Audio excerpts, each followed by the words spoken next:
morning and welcome to day 2 of the ICA 2025 Regional Hub at FCCU. We begin today's proceedings with an online presentation by Dr. Noshir Contractor from Northwestern University.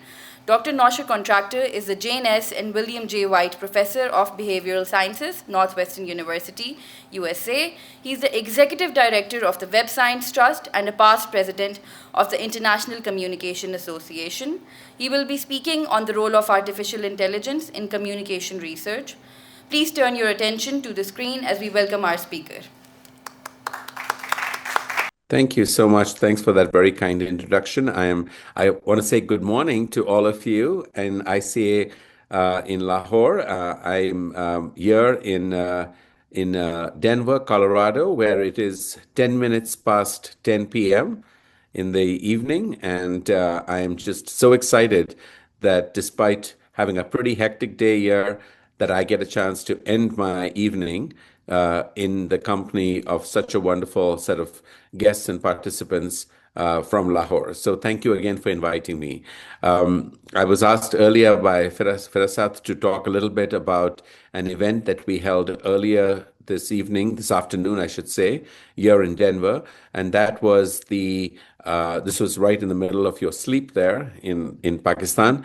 But we had an event here where we were bringing together the leadership of all of the individuals and all the contributors to the regional hubs, including, of course, your hub, but also the ICA regional chapters. As you may know, ICA has been making a big commitment over the last several years to increase the I in ICA, which stands for International Communication Association. So increasing the internationalization by organizing these regional hubs that work concurrent with the ICA main conference this year in Denver, but also setting up chapters for ICA that are on a more sustained basis able to support local communities and countries in the area of communication scholarship and helping to build community in these areas.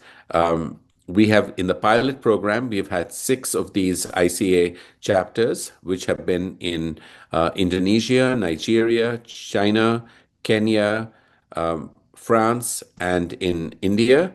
And the International Communication Association's Executive Committee made a decision about 3 months ago that we are going to have a scale up and bring in some more chapters. And I am very hopeful that very high on that list of new chapters to join ICA will be a chapter in ICA Pakistan. Personally, I am working very hard to see if we can make that happen. So I very much hope that amongst the next couple of chapters that we will have at ICA, we will have ICA Pakistan as a chapter. So let's keep our fingers crossed and work towards it. And it is definitely a testament to all the excellent leadership that you have currently with the regional hub. And I anticipate you will have with a potential ICA regional chapter in Pakistan. So my presentation today is going to focus on the role of generative AI in research, challenges, opportunities, and innovations. So let me start by mentioning a couple of things. Let me turn on my laser pointer. So I'm going to frame this presentation by noting that there are 2 ways in which we may be experiencing either a paradigm shift, or if not a paradigm shift, at least a paradigm glide in communication research that are resulting from AI. The first is a shift or a glide in the object of scientific inquiry. And by that, I mean, what is it that we are studying that is now going to change because of the role of AI in society? And the second, which is going to be the bulk of my presentation, is on how is it that the way we do research is going to change as a result of the introduction of AI in society. So please forgive me, I have a cough here that I'm trying to deal with. So let me start very briefly with the first item, and then we'll come back to the second one. So the first item is the object of scientific inquiry. Back in 2009, My colleagues and I wrote an article that, in retrospect, turned out to be a very influential article in Science, the journal called Science. And the title of that article was very simply Computational Social Science. And the idea was that given that so much of data is now available in the digital realm, that increasingly we can see that, in fact, the way we study social science, the way we study social systems, now has a new approach to go alongside more traditional approaches for understanding how social systems work. In the past, we relied on things like surveys, experiments, case studies, qualitative research, ethnographic research, focus group research. But now we had a whole new approach that we could use to study social systems. And that was being able to study very large data sets that captured and could analyze at scale what patterns we may have about individuals and group behaviors. We call that computational social science. We had no idea when we wrote that article in 2009 how it was going to upend and start a whole new sort of generation of research in the field of computational social science. And to look back at that, 10 years and 11 years after that original article, we wrote two other articles. One, again, was published in Science, and it was published in 2020, so 11 years after the original one. And we titled that Computational Social Science Obstacles and Opportunities. And the goal here was to basically say, what have we done successfully in computational social science since we began studying it using data at scale, but also what are the new challenges we face? What are the ethics involved in this? To what extent is this data being now controlled by private social platforms? And what does that mean for us to increase our understanding of this knowledge? So that was a big part of what we were trying to understand in terms of this, what we tried to review in the article in Science in 2020. I also was very fortunate to co-author an article in 2021 along with Claudia Wagner and the others listed there. And this article was published in Nature. And this article talked about the challenges of understanding and studying what we called as algorithmically infused societies. Up until relatively recently, we were using computational data, computational social science, to study humans in society. But we realize now that we were not just studying humans, we were studying societies which had been infused, if you may, with algorithms, where every decision that we were making was in fact a decision that was being made based upon our understanding of what we called algorithmically infused societies. So whether it was through social processes, whether it was through understanding political processes, whether it was through understanding economic processes, in all of these aspects of society, socio, political, economic, everything that we were doing was no longer individuals acting on their own agency. Instead, individuals were acting alongside the basis of being influenced, if you may, by algorithms. In the case of political processes, it was recommendations of what news to consume. In the case of economic processes, it was recommendations of what to buy. In the cases of social processes, an example was an example of who you would want to date. So in each of these areas, we were pointing out that today's study, because of AI, the object of study has now changed from studying just human behavior at the individual level, the group level, or at a societal level, and has now become a much trickier challenge of understanding how social systems work when they are infused by all these AI enabled algorithms that we see in society. Having said that, I'm going to spend most of my time today talking about the second aspect, and that is not so much that the object of scientific inquiry has changed, but the way we conduct scientific inquiry has also changed. So we know that in other fields, we have made massive progress already through AI. So in areas like protein unfolding, and in other cases, we've seen that AI has led to new discoveries that have led to Nobel Prizes in this past year. As you can see in all the work that is being done by companies like DeepMind from Google and others. Our focus is not on looking at what other disciplines have done in terms of the way in which they do research, the way they understand the protein, the way they understand other uh, uh, life sciences. We want to focus on how AI can and should change the social sciences, and what are the problems that we may encounter, and what are the challenges, including ethics, that we may encounter along the way. So that's going to be my main focus for the rest of this presentation. I want to start by saying that we should learn from history about how technologies might, including AI, but being the most recent, but how historically technologies have been shaping society in general, and then in particular take lessons from that in terms of how technology may be shaping the conduct of scientific inquiry.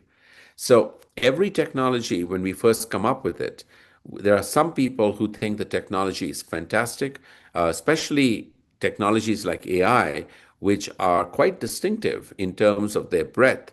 They are called general purpose technologies, which has the abbreviation GPT, not to be confused with ChatGPT. But general purpose technologies are the technologies like electricity, like the electric motor, like the steam engine. These are fundamental technologies that are general purpose technologies. They influence a very wide gamut of all the things that we do. And one can make an argument that generative AI in particular and AI in general is an example of a general purpose technology because it is influencing so many different facets of societal life today. Some people believe this technology is fantastic. They are utopians. They believe that it's an unalloyed blessing. It's going to solve all the problems. And yes, if it creates some problems along the way, it will solve the problems that it creates with just more technology. There are others who come to it from a much more dystopian point of view.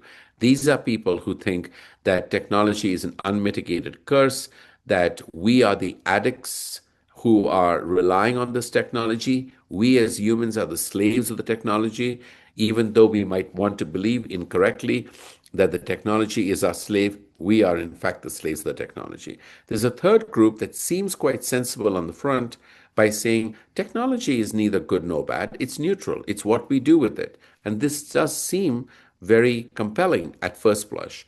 I submit that actually it is a very naive way of looking at technology because technology is not neutral. It has positive and negative consequences in spite of each other at the same time in opposite directions.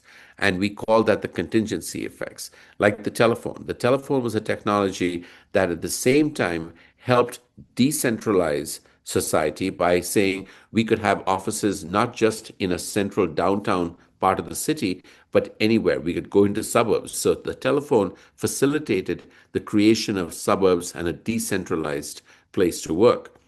On the other hand, the telephone was also key in helping the building of high-rise skyscrapers. Because can you imagine how one could live and work in skyscraper tall buildings without a telephone? It's the telephone that allows us to communicate across these different across the different floors in a high building, and has made that possible. So the technology of the telephone was at the same time both centralizing and decentralizing. And indeed, this is true for almost every technology. It's called contingency because we have some control over which of these two effects is more or less likely to happen. But that's human agency controlling that. Earlier this year, Reid Hoffman, who is the founder of LinkedIn, you may have heard of LinkedIn as a platform. Reid Hoffman, who is the founder of LinkedIn, came up with this very interesting classification that I think is very similar to the one I just described. He said that people in AI would fall into four categories. The doomers are those who say AI is an existential threat. The gloomers are those who say AI will be awful for humanity, not an existential threat, but just awful for humanity. Zoomers are the utopians who say AI is racing ahead, it's going to be all great, we don't need to worry about it. And then finally, he categorizes what he calls the bloomers. These are people who think that AI brings cautious hope and that there are some benefits to it, but let's not oversell these benefits. So you see out here the mindset, the doomers, the gloomers, the zoomers, and what you see on the right hand side, and the bloomers, and what you see here are what are their core beliefs as well as what is the soundbite. So for a doomer, the soundbite is if we get this wrong, there may be no one left to fix it because it's an existential threat. The gloomers say automation without a safety net will hollow out the middle class. The zoomers, the utopians, they say history rewards the bold. Let's not break on the brink of a breakthrough. Now is not the time to worry about overpopulation on Mars. You see that? People are like, oh, today we shouldn't be worrying about overpopulation on Mars when we haven't even gotten to Mars. That's what the zoomers will say. The bloomers, on the other hand, say we have to be cautiously optimistic. We need to unlock the upside while also embedding ethics.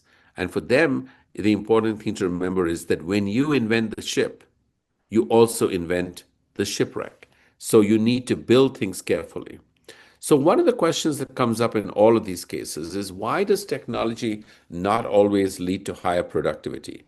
How can we set ourselves up so that AI, when used for communication research, will actually improve the quality of communication research?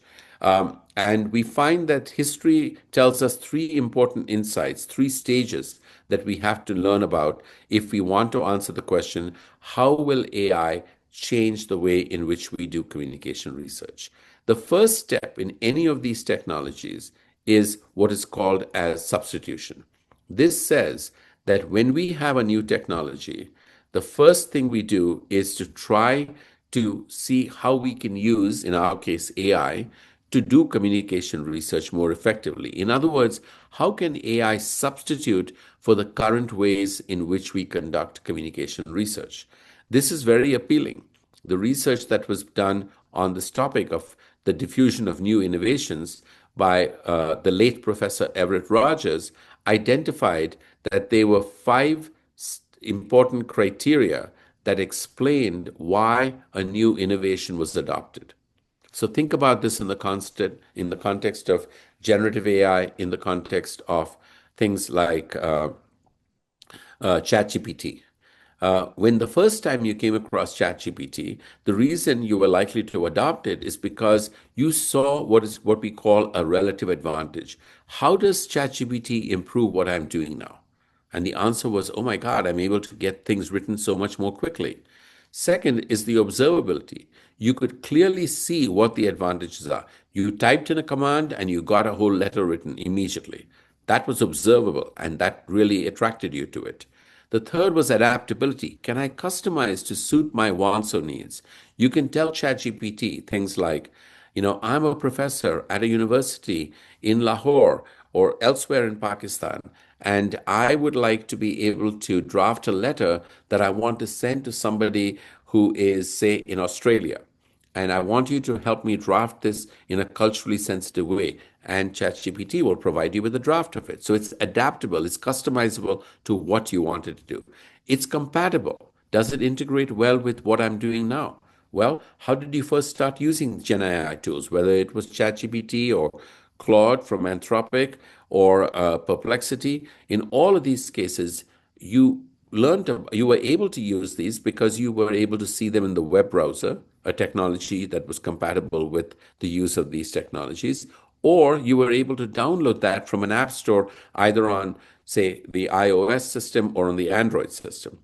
And then finally, trialability. Can I try it out easily? Well, we all know that we could go online, create an account, a free account on any of these generative AI applications, and immediately type in something and start getting results. We were able to try it without having to invest a lot of money in it.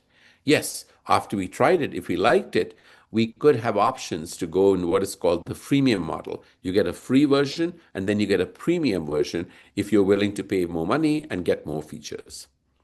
This idea of substitution that we just discussed, relative advantage, observability, adaptability, trialability, and compatibility, you can see that that has explained why the automobile was so successful. People originally thought of the automobile as a replacement or substitute for the horse cart, which is exactly why even today automobiles are the power of an automobile is measured in horsepower.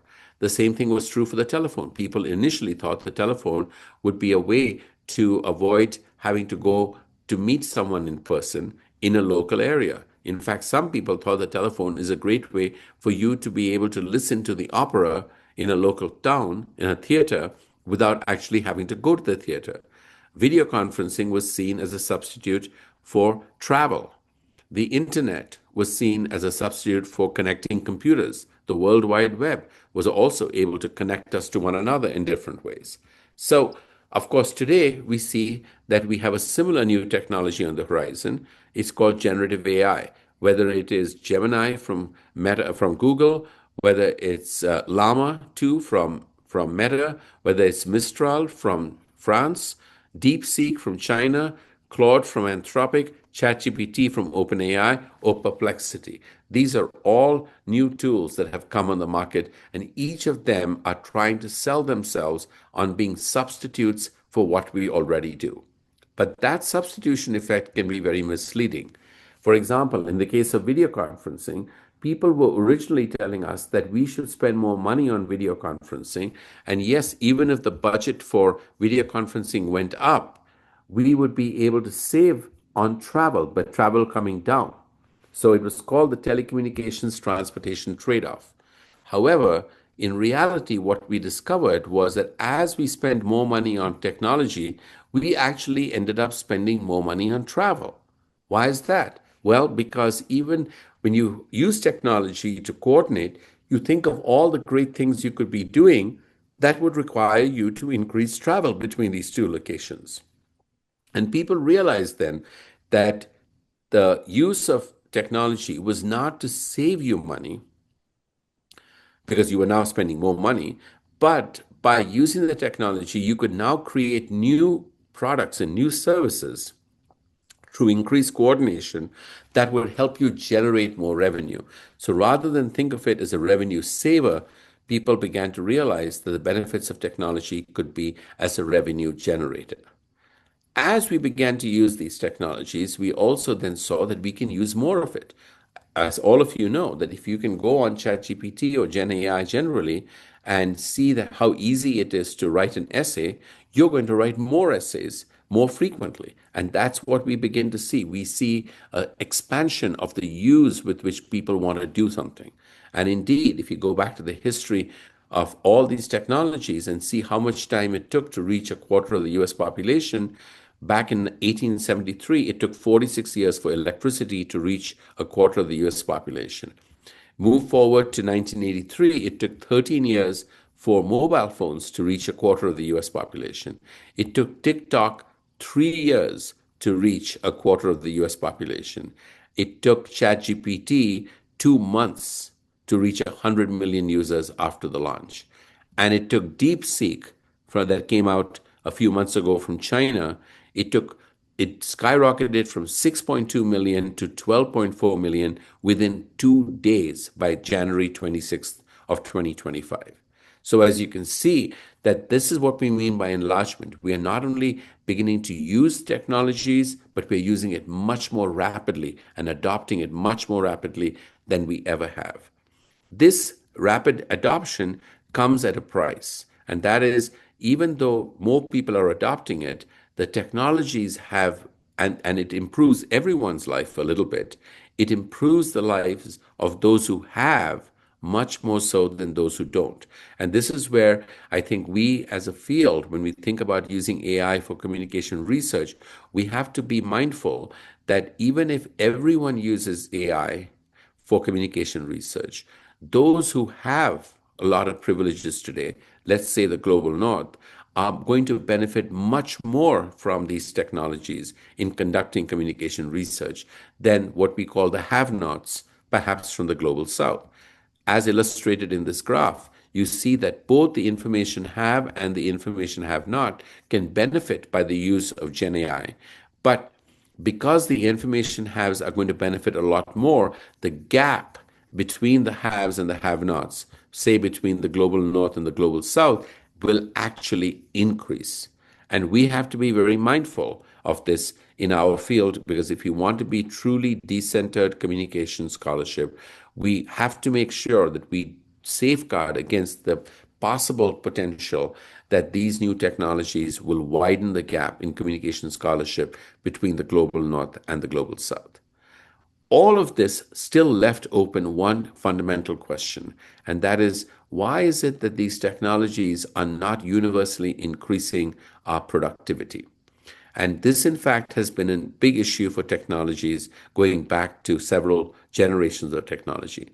A former Nobel Prize winning economist, Robert Solow, famously observed, "You can see the computer age everywhere but in the productivity statistics." In other words, they didn't. People who were investing more in technologies in organizations were not systematically seeing higher returns of investment in terms of what they were doing. This paradox came to be known as the Solow paradox. And interestingly, as we move into the AI age, there was an article published in 2020 called How AI is Transforming the Organization. And we essentially found a similar kind of finding. In this article, Eric Brynjolfsson and his friends write, "We see the effects of transformative new technologies everywhere except in the productivity statistics." And that tells you that just adopting AI is not automatically going to improve your productivity. And that is an important lesson for us to learn as we think about applying AI in communication research. And that means we have to come to the last stage, which is the reconfiguration stage. The stage which says it's not enough just to use AI for communication research. We have to think about how it is going to reconfigure what we do. And we have lessons from history. The automobile really had a payoff for society, not when it was used as a substitute for what we were previously doing, but when it was reconfigured to create an interstate highway system that allowed massive commerce around the country because of that interstate system. The same thing was true for the internet. When the internet first came, it was to send messages to one another, but it really reconfigured commerce as we know it, e-commerce as we know it. And that was when it really had a profound impact on society. The World Wide Web today was obviously very important in terms of connecting web pages and people to web pages. But the real fundamental change was when we realized that the World Wide Web doesn't have to be connected just to computers and laptops, but could be connected to everything that we own: our cars, our automobiles, our garage door openers, our microwaves, our refrigerators. And that's what we mean by IoT, or the Internet of Things. So these reconfiguration effects are going to be particularly important as we see how AI can change communication research. Amara, who was a famous futurologist, said, "We overestimate the effect of technology in the short term and underestimate it in the long term." And I fear that's what is happening right now with generative AI. So, as we think about this, how are we going to use AI in changing communication research? By thinking of AI as a clerk, as a colleague, and as a coach.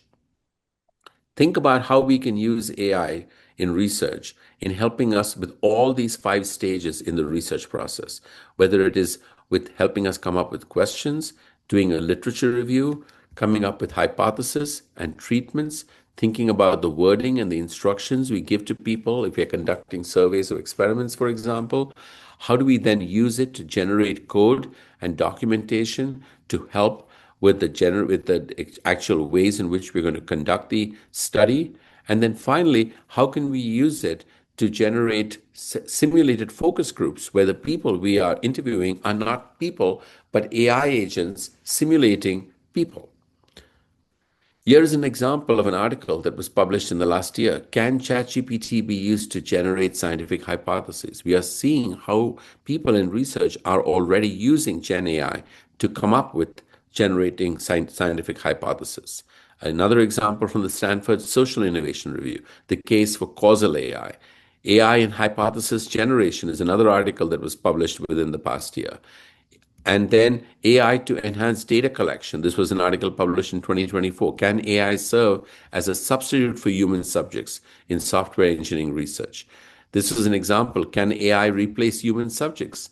People are saying today we can conduct studies where we don't need to actually talk to individuals. We can talk to AI agents who are simulating what individuals would say, think, and do.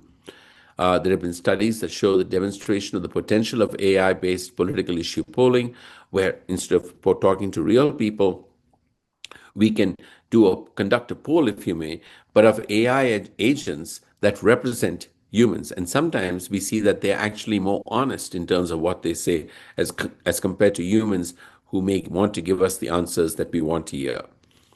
There are many examples of companies that are offering quote unquote synthetic users.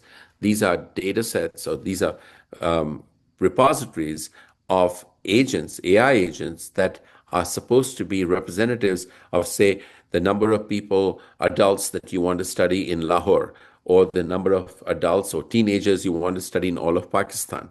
And instead of going to actual people, you can create AI agents that represent those people. They're called synthetic users. You can also think about AI helping with the review process. How do we use AI to review manuscripts? Not only generate the manuscripts, but review the manuscripts, or review the review of the manuscripts, which is called meta reviewer, where an editor looks at 3 reviews and tries to integrate them.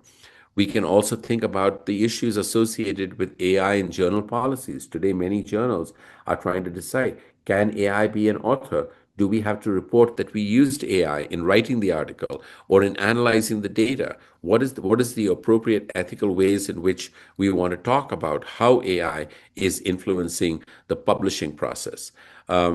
It's also infiltrating the peer review process, as you can see in this article, also from 2024.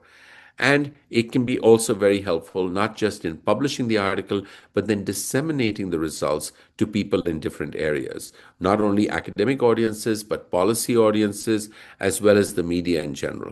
Here is an example of an article that was co-authored by one of my colleagues at Northwestern, Nicholas Diakopoulos, about how you can use this to make efforts. You can use AI to provide policymakers with ways of seeing what your article and what your research does for them. Because many of us as researchers are very happy to do the research, but may not be as comfortable or interested in helping with the translation of that research to policymakers or to the general public. And again, all of these things can be helped through improving the public understanding of science by using AI to take our articles and to translate them for the public at large. AI is also being used to generate video promotions and podcasts of scholarly events. And finally, this article I would recommend by Chris Bale, Can Generative AI Improve All of Social Sciences? So to conclude here, I want to leave you with 3 provocations. I don't think that AI won't replace communication and media researchers, but researchers with AI will replace researchers who don't use AI.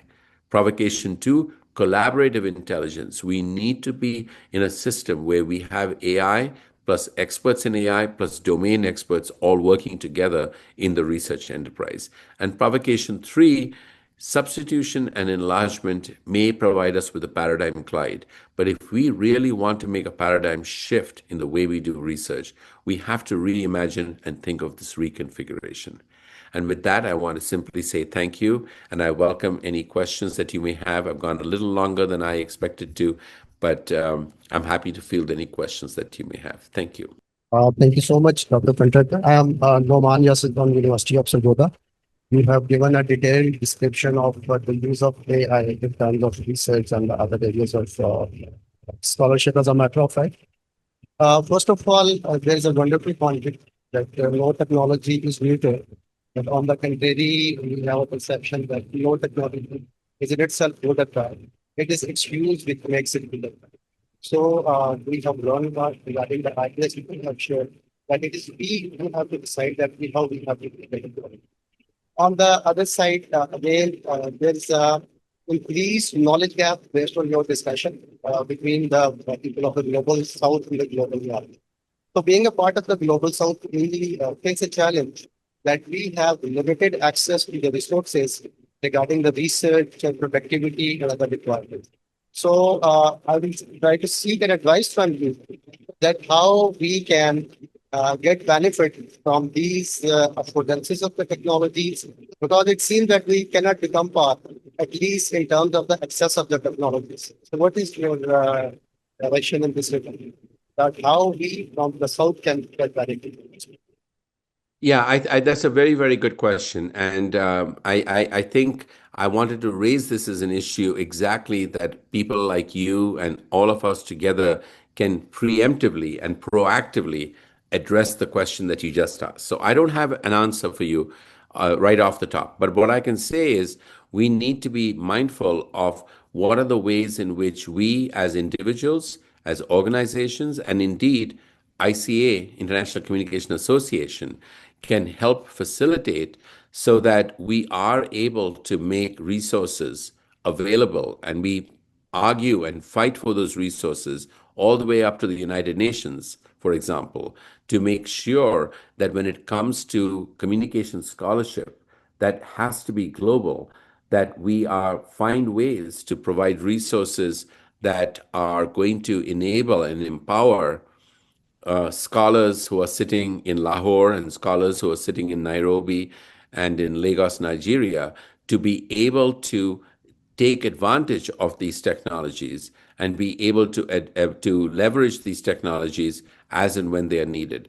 And I think that there is a will to do that. I think that there are ways in which we have learned from the errors of previous technologies, that if now is the time for us to be able to make those arguments and to make sure that we safeguard and promote, and whether it is through the funding of private foundations, whether it is through other mechanisms, third-party NGOs, etc., that we make sure that if we really want to support global scholarship, that we have to make sure that the resources that you talked about are made available to everyone in the global south as well. Hello, Noshir.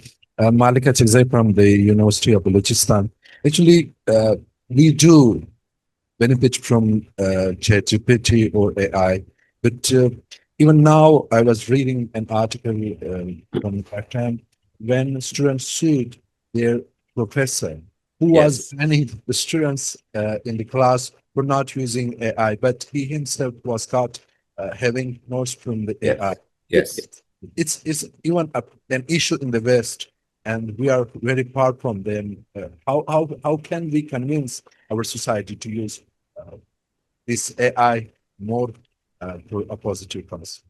Thank you for your question. I'm very familiar with the case that you talked about. It was a professor from Northeastern University. Now, remember, I'm at Northwestern University. So this was Northeastern University in Boston. And that was the place where, as you recall correctly, a student sued the university saying that the teacher used AI to help set up my class assignments, but then prohibited me from using AI. I think that over the last 24 months, 2 years, certainly within the last 12 months, I have personally witnessed a dramatic shift in the ways in which educational institutions have considered if and how students and anyone should use AI. I think the basic tenet here is the genie is out of the bottle. Trying to get people not to use AI is going to be a fool's errand. Everyone is going to use AI. So the more enlightened challenge is not to stop people from using AI, but to be able to educate people on how to use AI to be more effective and more influential in whatever context, which is why my closing provocation was, it's not that AI is going to replace humans, but humans with AI are going to replace humans without AI.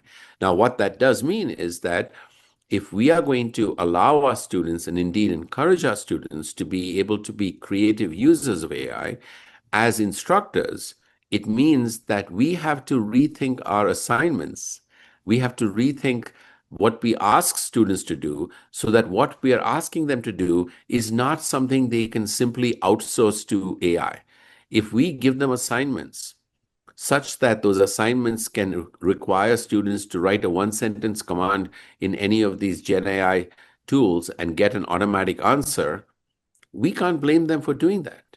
But the onus is upon us. How do we redesign, redefine, reimagine the assignments so that the students will use Gen AI, but they still need to be engaged with whatever Gen AI provides them that requires them to have their own unique human individual input into those assignments. And that's something that is on us. We as instructors have to take on that challenge because that's what's going to happen in the workplace.